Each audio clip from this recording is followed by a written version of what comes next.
ప్రధానమంత్రి, హోంమంత్రి, కేంద్రంలో పెద్ద నాయకులు, మిగతా రాష్ట్రాల ముఖ్యమంత్రులు అందరూ ఉండగా పెద్ద పెద్ద స్పీచ్లు ఇస్తే బాగుండదు కదా.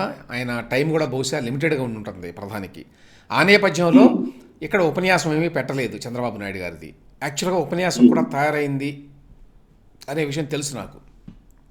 అందులో ఆయన యాక్చువల్గా డిఎస్సికి సంబంధించిన ఫైల్ మీద సంతకం పెడతారు అని కూడా అనుకున్నారు. దానికి తయారయ్యారు యాక్చువల్గా.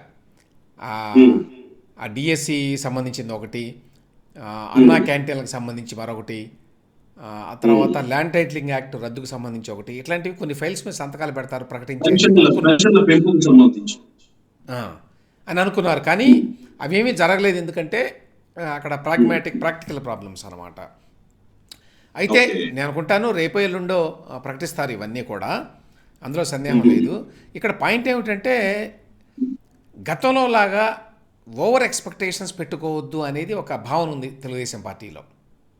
గతంలో ఏమైందంటే ఈ కూటమి అప్పుడు కూడా కోయలేషన్ ఉంది కదా, వాళ్ళకి అవగాహన, ప్రీపోల్ అలయన్స్ ఉంది, ప్రభుత్వంలో కూడా చేరారు, కేంద్రంలో చేరారు, ఇక్కడ రాష్ట్రంలో చేరారు.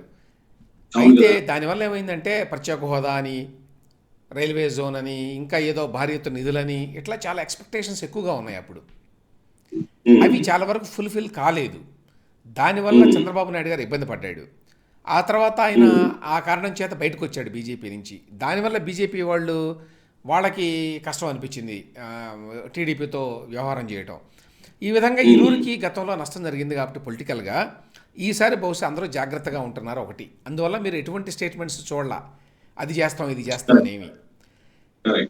కానీ ఖచ్చితంగా ఈసారి ఆంధ్ర రాష్ట్రానికి మేలు జరుగుతుంది, ఎంతో కొంత లిబరల్గా కేంద్ర ప్రభుత్వం ఇస్తుంది. ఇక్కడ పాయింట్ ఏమిటంటే గతంలో నేను చెప్పాను కూడా, గతంలో ఏంటంటే మంత్రులు కేటాయింపులు ఇట్లాంటి విషయానికి వచ్చినప్పుడు వారం క్రితం ఏం జరిగింది, ఇదిగో టీడీపీ వాళ్ళు 10 అడుగుతున్నారు, స్పీకర్ అడుగుతున్నారు, అది అడుగుతున్నారు, హోమ్ మినిస్టర్ అడుగుతున్నారు, ఇట్లాంటివేవో వార్తలు వచ్చినాయి. ఇవన్నీ కూడా కరెక్ట్ కాదు అని చెప్పి నా అభిప్రాయం అప్పుడే వ్యక్తం చేశాను నేను. ఎందుకంటే చాలా ప్రాగ్మాటిక్గా ఉన్నాడు చంద్రబాబు నాయుడు గారు. కాబట్టి ఎక్కువ మంత్రి పదవులు కావాలి అని ఆశించడం, తర్వాత డిమాండ్లు అసలు చేయడు. ఎందుకు చేయడు? కారణం ఏంటి అంటే ఆయనకి ఇప్పుడు రాష్ట్రానికి సహాయం కావాలి. సహాయం కావాలి అంటే ఊరికి పెద్ద పెద్ద డిమాండ్లు చేసి మిగతా రాష్ట్రాల యొక్క అటెన్షన్ని ఆకర్షించి వాళ్ళు మళ్ళీ దీనికి ప్రతిగా మళ్ళీ డిమాండ్లు చేసి ఇట్లా ఉండకూడదు వాతావరణం.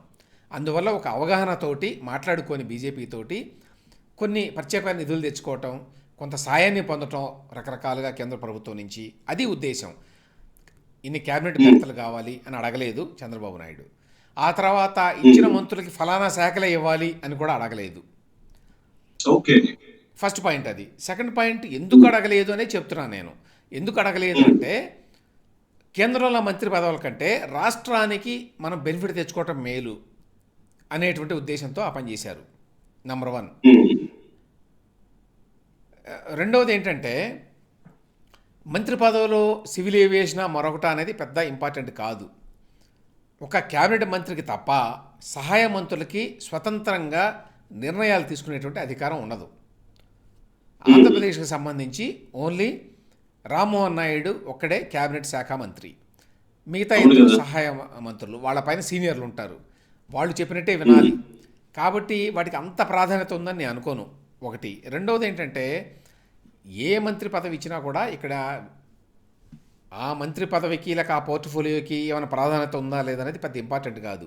సివిల్ ఏవియేషన్ ఉందనుకోండి, భోగాపురం ఎయిర్పోర్ట్కి ఇంపార్టెంటే కదా. విజయవాడలో ఇంటిగ్రేటెడ్ టెర్మినల్ కట్టాలి. జగన్మోహన్ రెడ్డి భోగాపురం లాగానే దీన్ని కూడా జాప్యం చేశాడు బాగా. అంటే డబ్బులు ఇవ్వడు కదా, దేనికి డబ్బులు ఇవ్వడు, వాళ్ళ రాష్ట్ర ప్రభుత్వం చేయాల్సిన పనులు చేయడు, దానివల్ల అది కూడా కాల. ఇప్పుడు మనకు అవి రెండు ఇంపార్టెంటే. భోగాపురం ఎయిర్పోర్టు వస్తే కానీ ఉత్తరాంధ్రలో మీకు ఎకనామిక్ యాక్టివిటీ పెరగదు, తద్వారా మొత్తం రాష్ట్రానికి కూడా ఎకనామిక్ యాక్టివిటీ పెరగదు. ఒక మంచి ఇంటర్నేషనల్ ఎయిర్పోర్ట్ కావాలి స్టేట్కి. ఇప్పుడు మరి సివిల్ ఏవియేషన్ మినిస్టర్గా ఉంటే రామ్మోహన్ నాయుడు మీకు చాలా ఫాస్ట్గా ఏమన్నా అనుమతులు కేంద్రం నుంచి కావాలన్నా, ఏమైనా నిధులు ఏమన్నా అదనంగా కావాలన్నా చేయొచ్చు. ప్లస్ కాంట్రాక్టర్ ఎవరైతే ఉన్నారో జిఎంఆర్ వాళ్ళు కూడా కొంచెం ఈజీ అవుతుంది. ఎందుకంటే స్టేట్లో పనులు చేస్తున్నారు వాళ్ళు. మినిస్టర్ గారు కూడా స్టేట్కి చెందిన వ్యక్తే. ఇంకా మాట్లాడాలంటే స్థానికుడు, శ్రీకాకుళం వాడు. ఆ ఎయిర్పోర్ట్ శ్రీకాకుళం అది విశాఖపట్నం అది హైవేలో ఉంది. అంటే పేరుకి అది విజయనగరంలో ఉన్నట్టుంది కానీ హైవేలోనే ఉంటుంది. సో ఆ రకంగా మరి భోగాపురం ఇంటర్నేషనల్ ఎయిర్పోర్ట్ నిర్మాణం అనేది చాలా ఇంపార్టెంట్. అది ఉపయోగపడుతుంది. చేయాలి అనుకుంటే శ్రీనివాస వర్మ గారికి ఉక్కు శాఖ ఇచ్చారు సహాయ మంత్రిగా. నేను చెప్పినట్టు అక్కడ క్యాబినెట్ శాఖ మంత్రి ఉంటాడు. ఆయన మాట కాదని చేయడానికి ఏమి ఉండదు. కానీ చేయాలి అనుకుంటే మరి వైజాగ్ స్టీల్ ప్లాంట్ ప్రైవేటైజేషన్ వ్యవహారంలో ఆయన జోక్యం చేసుకోవచ్చు. ఆయన ఇవాళ ప్రకటన కూడా చేశాడు. చేసినట్టున్నాడు. సో కేంద్రంలో ఏ శాఖ అనేది కూడా పెద్ద ఇంపార్టెంట్ కాదు ఇప్పుడున్న పరిస్థితుల్లో. ఎందుకంటే ఆఫ్టర్ ఆల్ గవర్నమెంట్ బీజేపీది.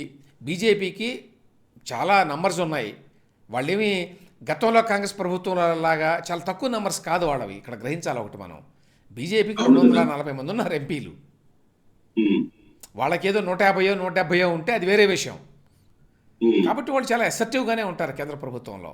వాళ్ళని కాదని చేయగలిగింది ఏమి ఉండదు. అందువల్ల ఇప్పుడు చంద్రబాబు నాయుడు చాలా ప్రాగ్మాటిక్ అప్రోచ్ తీసుకొని మనకి ఏది ఉపయోగం అని ఆలోచించి మీరు ఎన్ని ఇవ్వదలుచుకున్నారో అన్ని ఇవ్వండి మంత్రి పదవులు, మీరు ఏ శాఖలు ఇవ్వదలుచుకున్నారో ఆ శాఖలు ఇవ్వండి అని ఎందుకు చెప్పారు. తర్వాత ఉంటాయి కొన్ని డిమాండ్స్ వెళ్ళాయి.